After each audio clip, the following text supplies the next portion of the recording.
Muy buenos días a todas las personas que están conectadas en este momento. Mi nombre es Camila Flores, hago parte del equipo de Consejería Académica y Relaciones Internacionales y hoy estaremos realizando un webinar con University of Bristol. Nos acompaña Gary Coulter, quien estará haciendo la presentación. Quería recordarles que con esta universidad tenemos una beca del 100% en el valor de la matrícula para un beneficiario de Colfuturo en un programa de maestría. Y adicional a esto tenemos un descuento del 25% en el valor de la matrícula para todos los beneficiarios de Colfuturo. Gary, thank you for being here. You can now start the presentation. Okay, thank you very much. Muchas gracias. Sí, antes de empezar, me gustaría decir muchas gracias a Colfuturo por invitarme a estar aquí hoy y a presentar a todos ustedes. Me llamo Gary Coulter, soy de Bristol, vivo en Bristol, hablo español, paso más que 15 años aprendiendo a hablar español desde la escuela hasta la universidad y he vivido viví en Latinoamérica, en México, en Argentina también. No he vivido en Colombia, pero he visitado muchas veces a ambos, Bogotá y Medellín. Y lo siento que no puedo visitar ahorita. Claro que con el coronavirus no puedo, pero ojalá en el futuro puedo regresar y disfrutar la cultura de Colombia y encontrar a todos ustedes. Bueno, entonces desde ahorita voy a empezar a hablar en inglés y cuando hablo de Bristol. So, as I said, my name is Gary. I work for the University of Bristol. I will share my presentation slides with you all about the university in just 1 second. I'll then play a very short 3-minute video so you can get a real sense of what the city is like. You can actually see some pictures of what a beautiful, wonderful place it is. And I can then also give you a little bit of information at the end when we have the question and answer sessions, and I'm happy to answer any questions that you have. Just to let you know, we have increasingly in the last few years had more and more students coming from Colombia to the University of Bristol, and that is fantastic. We are always really trying to get more and more students from Latin America as a whole region, and we have seen real growth in countries like Colombia and also a lot of your neighbors as well. So I'm not sure if that's a good or a bad thing for many of you, but lots of students have increased and come from places like Colombia, places like Peru, places like Brazil. We even had a few students from places like Ecuador as well, which is obviously really, really positive for us because we're really trying to encourage growth in that region. So anyway, enough from me. Let me share my screen with you all so you can see. Here we go. I'm going to, I hope you can all see my slides. If I do this, I hope you can all see them. I think there is a way in which I can make sure to.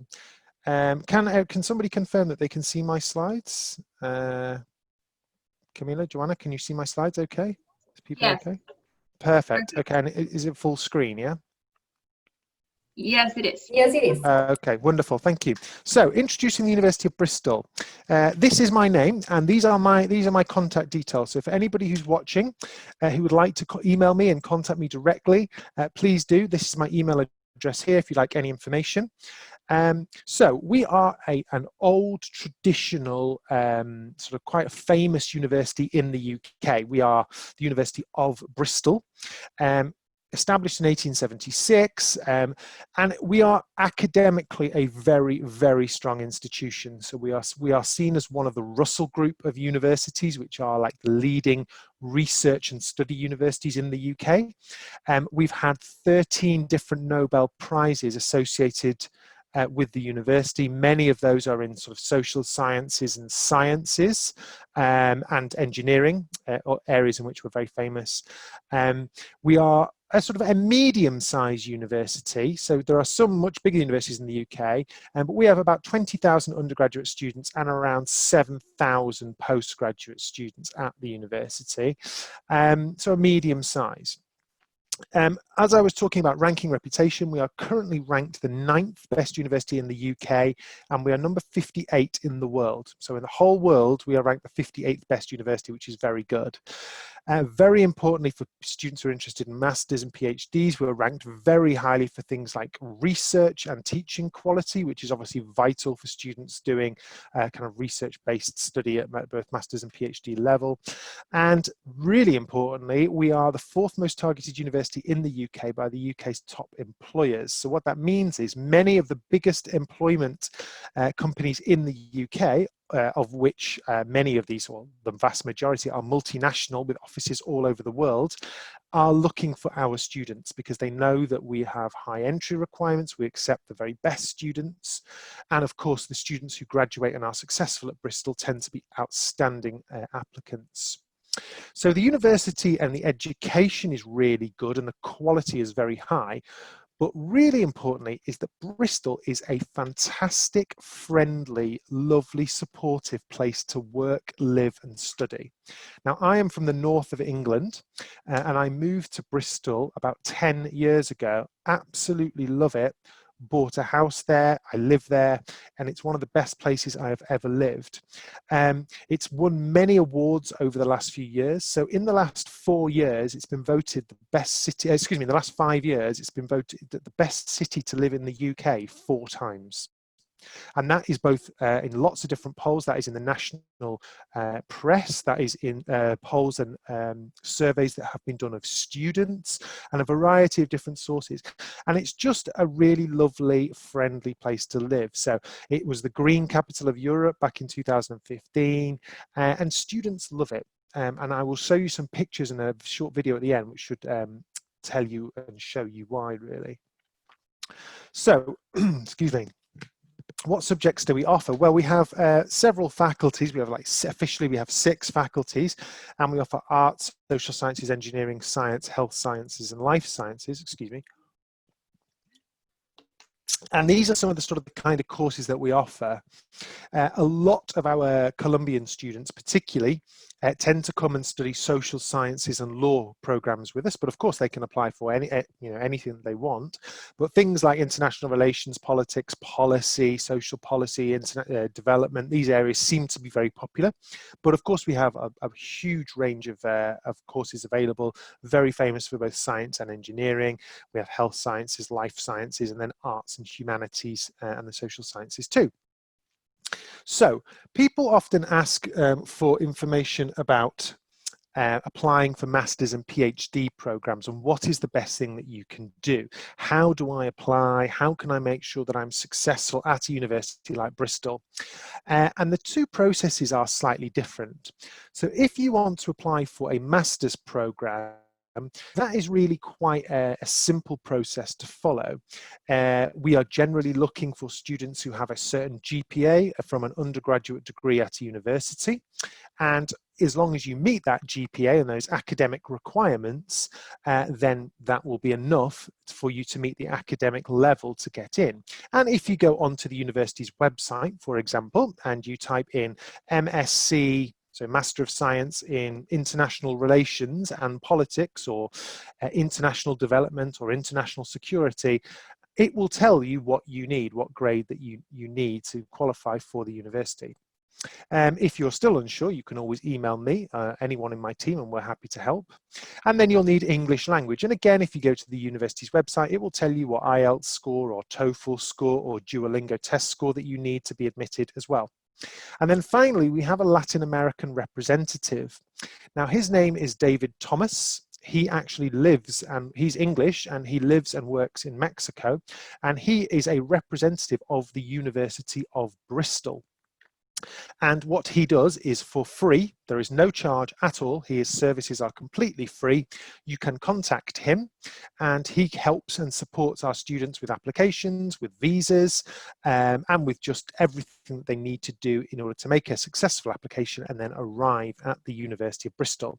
His name is David Thomas, and I'm happy to, his email is david.thomas at bristol.ac.uk, and I'm more than happy to give you sort of his details at the end if you want to contact him. So that is Masters. It's quite simple. It tells you exactly what you need to do, and you just have to follow the process. Now, for PhDs, people often say, well, what can I do? I'm interested in studying a certain PhD. What can I do? And really, for a PhD, there is no easy answer, because unlike an undergraduate degree or a master's degree, where there is an application date and there is an application time and there is an application score that you need in your school grades or your university grades, it doesn't work that way with a PhD. And the most important thing that you can do if you are looking to do a PhD is research the university's academics.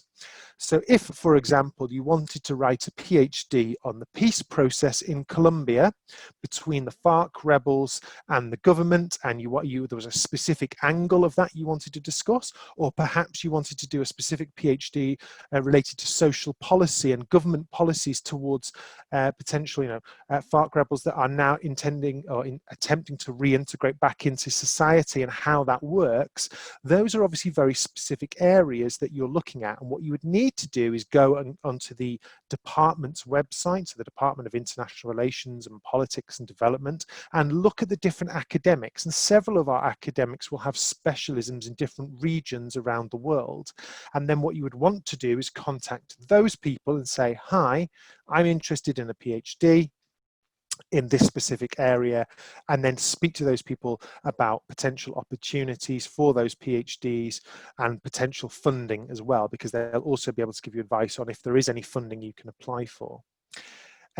That is for most PhD. Some PhD groups, particularly in science, are only looking for PhD students to join existing research groups. So in something like physics, we don't have students who are approaching with their own ideas.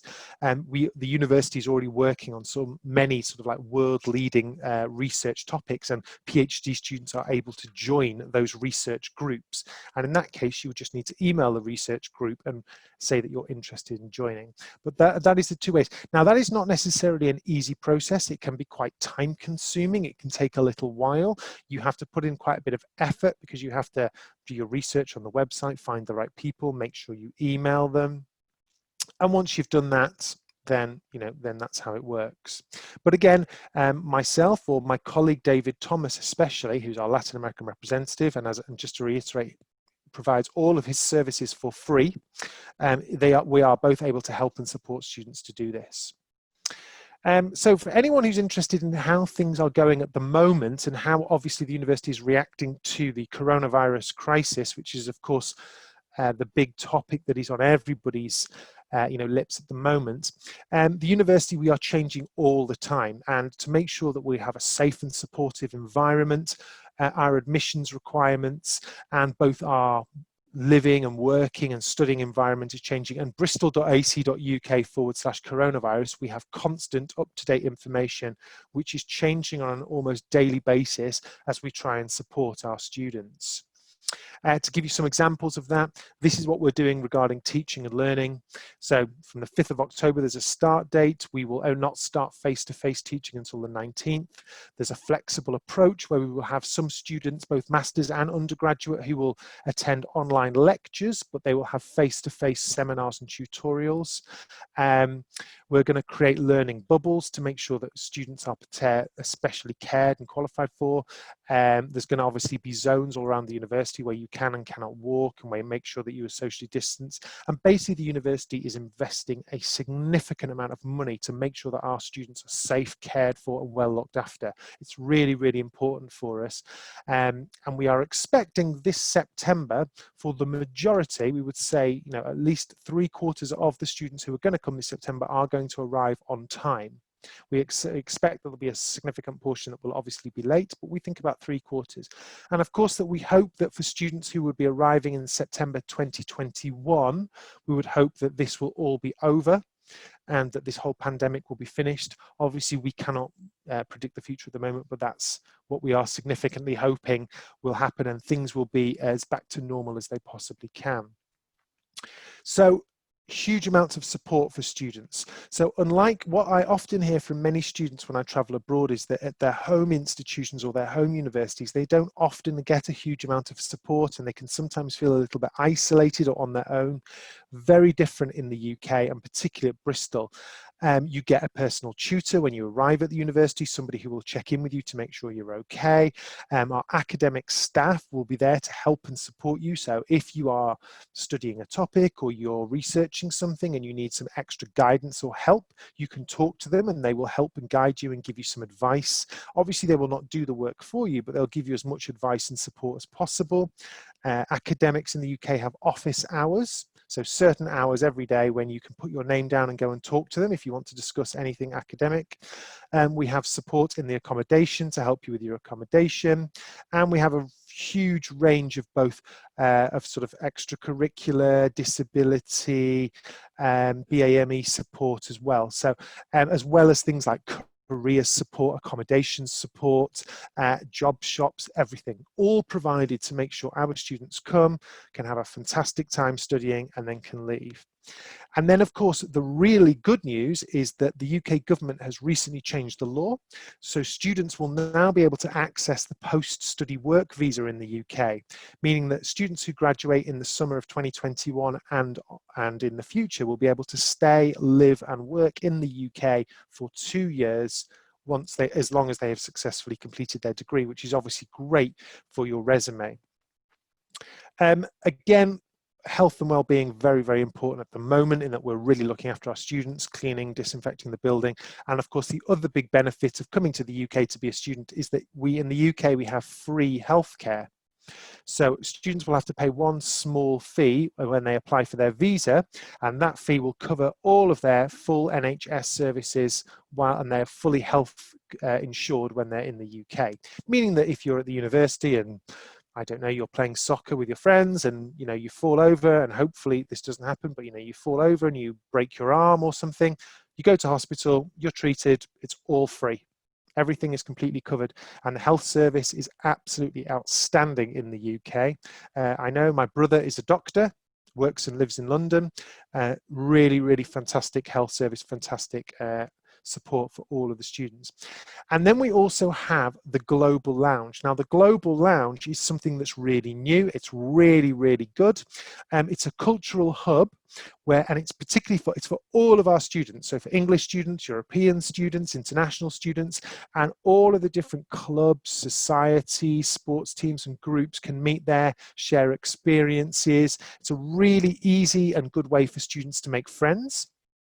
So students from you know, if you're a student and you've come over from Colombia and you're doing a course, you don't know many people, you'd like to get to meet more people, and you can go to the Global Lounge, you can meet people from all over the world, easily make friends and get access to a lot of the support that you need. And that's something that is getting bigger and bigger and bigger at the university, and it's really helping to provide a really active program for all of our students. I mentioned career support. We are very highly targeted by top careers sort of people, careers fairs and what's called the Milk Round in the UK, which is sort of the annual visit of all the top companies that come to look for our students. In the university, you can also do a lot of internships, mentorships, work placements. You can get involved in the Bristol Plus Awards, which is an additional award you can get alongside academic qualification, either volunteering or sustainability awards or entrepreneurial innovation awards, which is obviously really, really fantastic for our students. Here are a few quick photos of the city. I'm going to show you all a video at the end to give you a sense. This is Park Street, which is a big hill right in the center of the city. And if you look as you go down this hill towards the top of your screen, you can see the cathedral on the right hand side is the cathedral that's all lovely and lit up. This is the harbour side. So Bristol is right on the coast and it has a beautiful harbour. The river comes right into the centre of Bristol, and Bristol a few years ago it won a poll of the world's most colourful cities. And we have all these wonderful, colourful buildings that are all by the side of the river. And it's really nice, particularly in the summer, to go down and hang out by the river, have a drink with some of your friends, and just a really fantastic place to go. Here are some pictures around the campus. So we're obviously a very old university, and the picture on the left, that is our physics building. Now that's, as you would expect from an old university, we have a lot of very old looking buildings, but we also have a huge amount of new facilities as well. So the university has invested millions and millions in the last few years in our facilities. In the middle, this is our life sciences building. So this is where we have all of our biology, biomedical sciences, virology, immunology kind of departments. And then on the right-hand side, that is our new sports centre.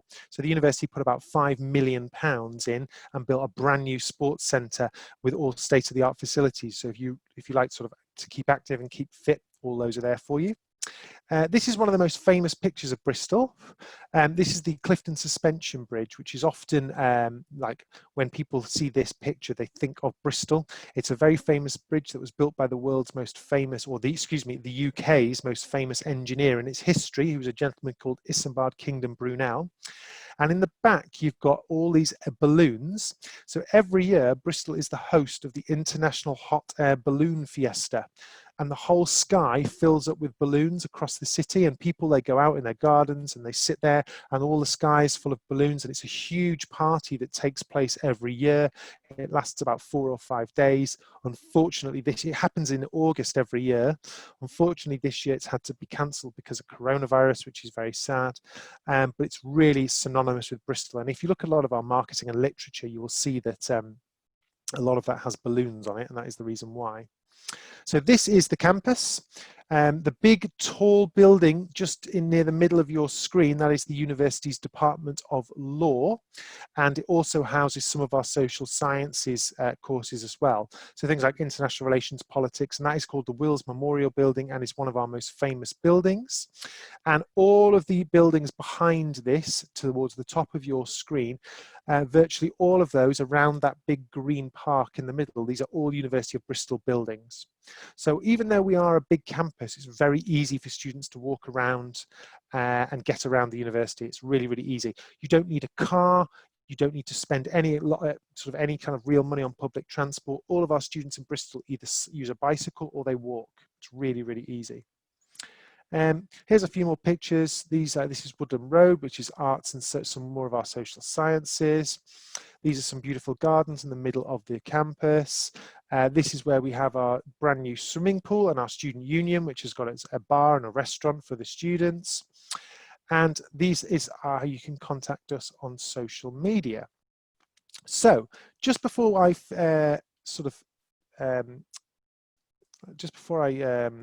come off and do a bit of questions and answers, I'm just going to try and play a video for you all of Bristol, and I'm going to try and make sure this works. So you'll just have to bear with me. Let's see if this works. Yes, share computer sound. So here we go. Let's make that full screen. And so this is the Clifton Suspension Bridge I told you all about, and I'm going to just play the video now. That's the university.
Okay, so that is the presentation.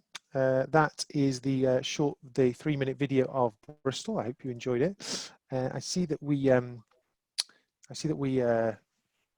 quite a few questions. I'm not sure, Camila, are you going to be the Q&A moderator? Yeah, I will. So we'll start with the first question. Thank you for the presentation. I will be asking questions both in English and Spanish, if that's okay with you. Okay. So the first one is from Jonathan, and he's asking, ¿la oportunidad de trabajar por un periodo de 2 años luego de la maestría aplica también para los beneficiarios de Colfuturo? Well, it applies to anyone. We have, let me just, I'm just going to, sorry, I've got something on the background. Just turn that off. Hello. Yes, it applies to anyone. I mean, in terms from our point of view, if a student comes and they successfully complete their studies with us and they want to stay for 2 years, yes, and stay and live and work in the UK, yes, they can. I'm not sure if Colfuturo has any rules around students if they can or cannot stay in the UK, but from our point of view, we are fine with it. Does Colfuturo have any rules around that? I'm not sure.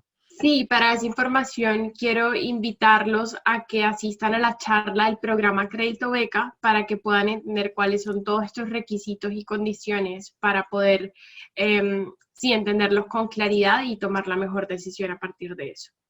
La siguiente pregunta es de Juan José y quiere saber información sobre costos totales del programa y hospedaje. Okay, so that is slightly difficult to say because obviously we have lots of different programs at the university, lots of different types of accommodation, but people often ask me for sort of, you know, an average figure, what things are like. And I would say if you wanted to think about costos totales para the program and the accommodation and the living expenses, I would say 40,000, 40,000 US dollars, dólares americanos, cada año. So for 1 year masters, 40,000 US dollars is like a rough idea of what that would be. But that would include all tuition, that would include all accommodation, that would include all living costs.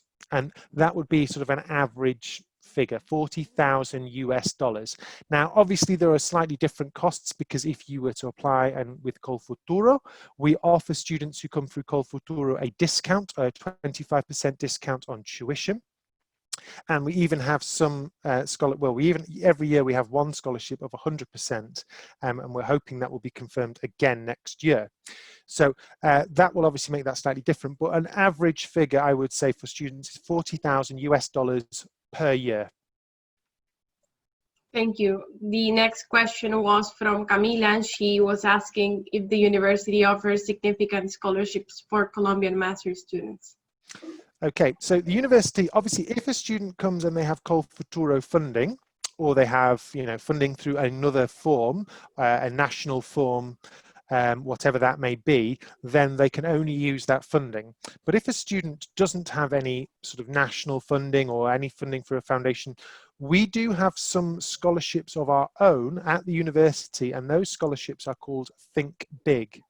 And the Think Big scholarships are basically anything from, what is it? It's, we have some that are for £20,000, some that are for £10,000, and some that are for £5,000.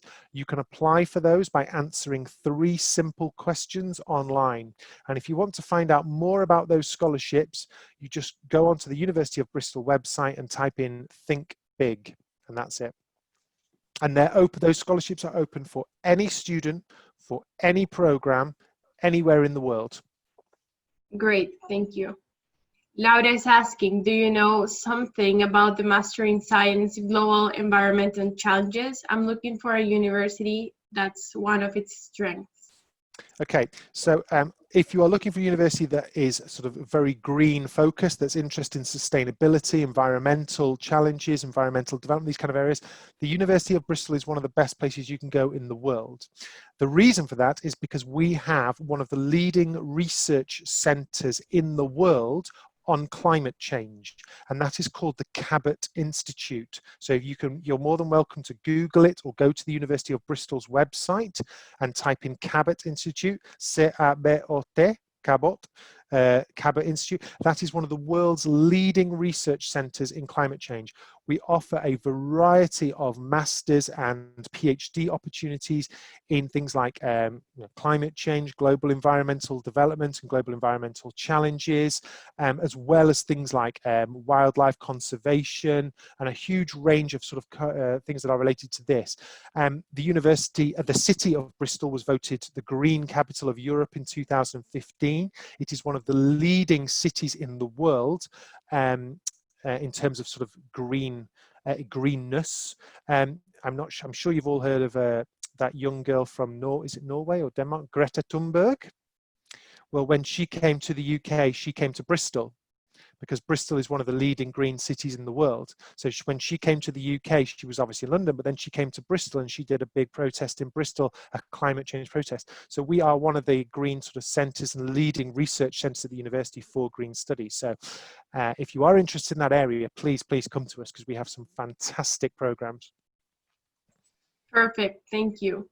The next question is from Carlos, and he's wondering, in my program of interest, there is no requirement for GMAT or GRE, though I will be taking it on October. Would it be of any benefit to include it in my application? No, only for America. You need GMAT and GRE for America, not England, not Bristol anyway. Okay. You don't need it. Juan González quiere saber si hay maestrías en Derecho dentro de la oferta académica que tiene. So in other words, do we have Masters of Law? Mm-hmm. Yeah, I mean, we have LLMs in international law, international business law, human rights law, commercial law. I mean, we have a whole number, LLM in just international law, LLM in banking and finance law. We have a huge range. Again, if you just go onto the university's website and type in go law and then click on masters or postgraduate courses, they'll all be listed there. But we have a huge numbers of what we would call LLM. So when you do law, you don't do a BSc, you do an LLB, and then when the masters of that is an LLM. And yeah, we have a huge range. I mean, our law school is one of the most prestigious law schools in the world. We are very, very famous. I mean, law is one of the traditional, very old subjects that Bristol has always taught and always done. We have a very, very famous law school. Great, thank you, Gary. The next question is from Maria, and she says, I have a conditional offer for an MSc for this year. I want to know if it's possible to defer the admission for the academic year 2021, or if it depends on the program and faculty. Yeah, so you should be able to. All you need to just do is, so you will have received a conditional offer from our admissions team. And in that offer, they will have emailed you from this specific admissions address. So you just need to reply to that email and just say, thank you very much for the offer. Please, can I defer for 1 year until next September? And that should be fine.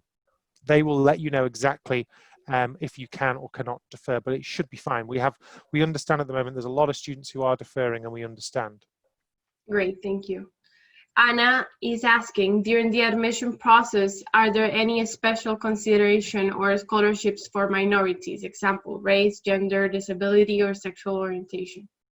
No, basically.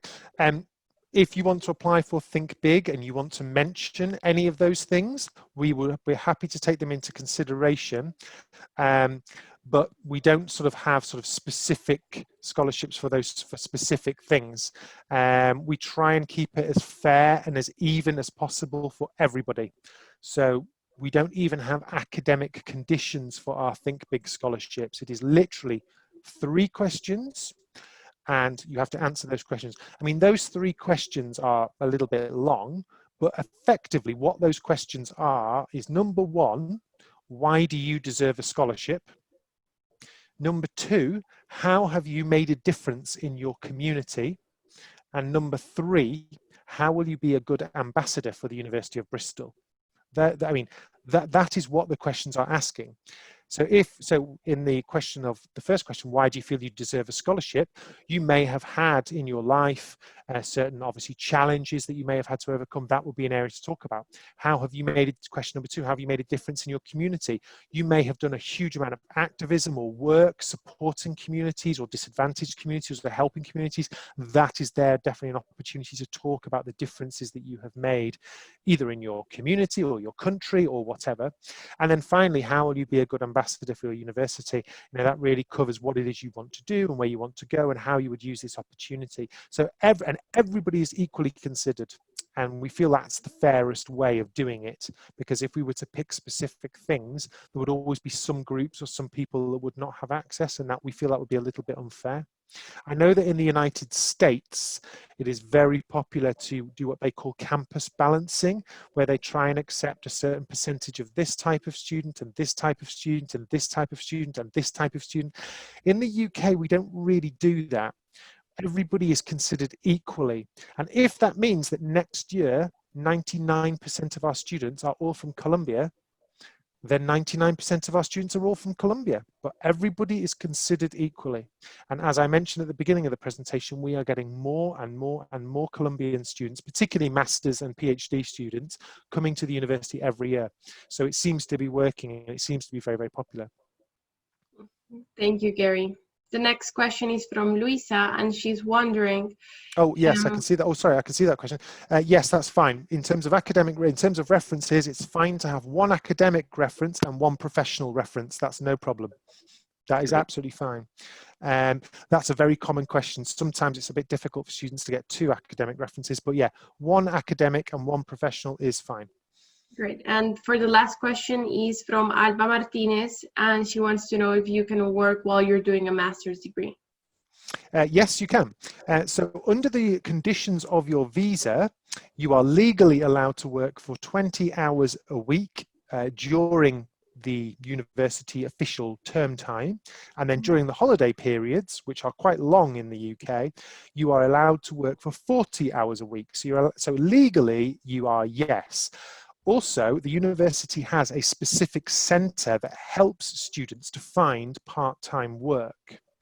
So students may come over and they may want to look and find part-time work. Often this can be in a cafe or a restaurant or a bar. That's very typical for students to earn a little bit of extra money, or depending on what the student wants to do. And the university has a whole centre where all the jobs are advertised. Any students can apply and people can find work. So yes, there is work, you can do it, and we will support you if that's what you want to do. Gary, thank you so much. I think there's one more question. When does the application process open for 2021-22? I think in general. September. So generally it will be in September. So usually it's from around the beginning of September, the process opens for the next year. So I would say that this year, because obviously with coronavirus, everything is taking a lot longer, and we're having to do a huge amount of work at the university to support things. So I would say you'd be looking at like around anything from the 1st to the 15th of September. But there is no rush to apply. So we would ask students to try and apply before Christmas if possible.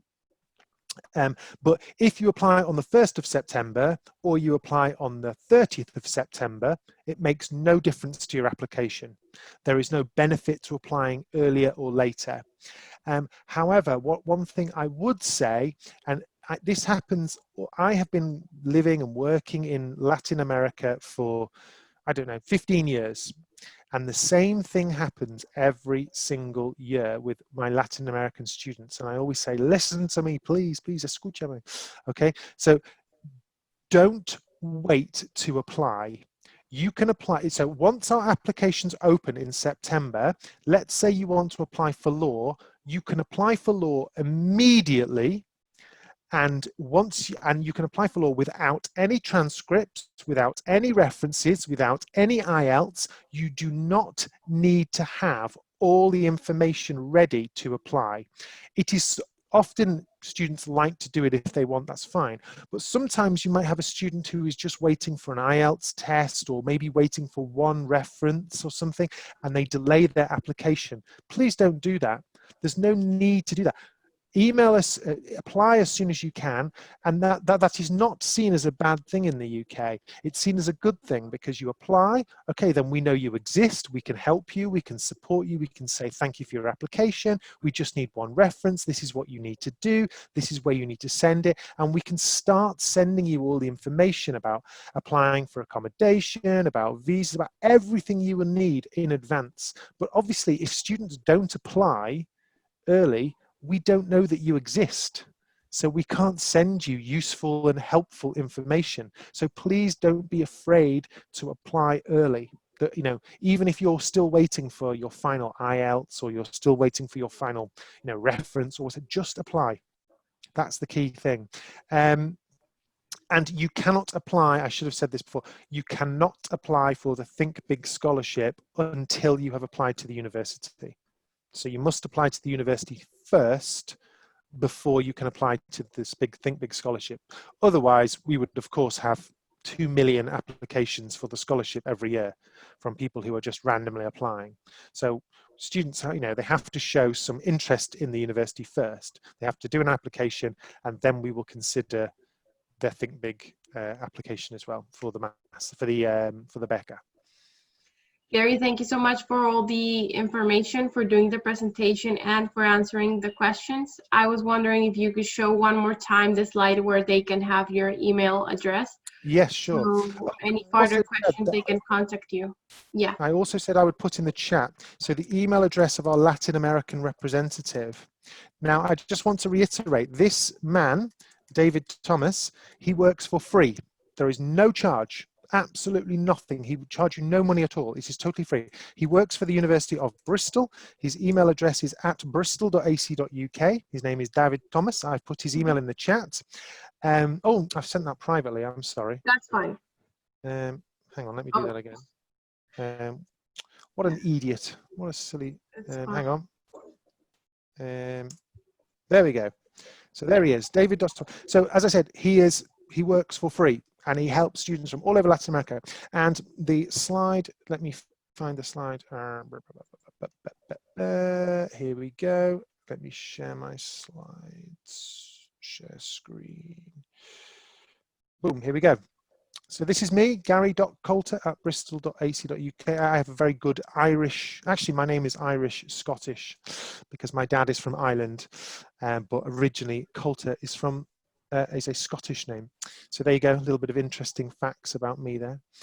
So yes, that's me. I am the market manager. I really, really, really hope I can come back and visit Bogota and Medellin. I did it. I've never been to Cali, but I've heard very good things, and I really would like to visit Cartagena one day. But I really am hoping to be back in Colombia probably in 2021. I was hoping to visit in like October, November, but I don't think it's going to be possible with coronavirus.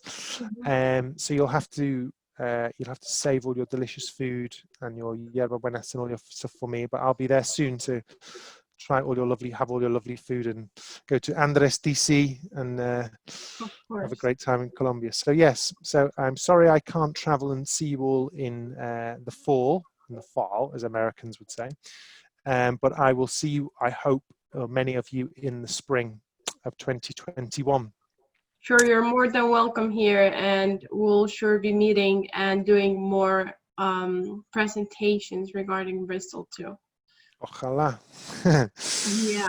So thank you so much for being here today. Thank you for everyone that's connected right now. My pleasure. I just want you to know that tomorrow we'll be doing another webinar at 10 a.m. with Monash University. Gracias por estar aquí el día de hoy. Que tengan un muy buen día. Have a nice day. Thank you very much. Goodbye from Bristol. Goodbye. I'll see you all here soon. Bye.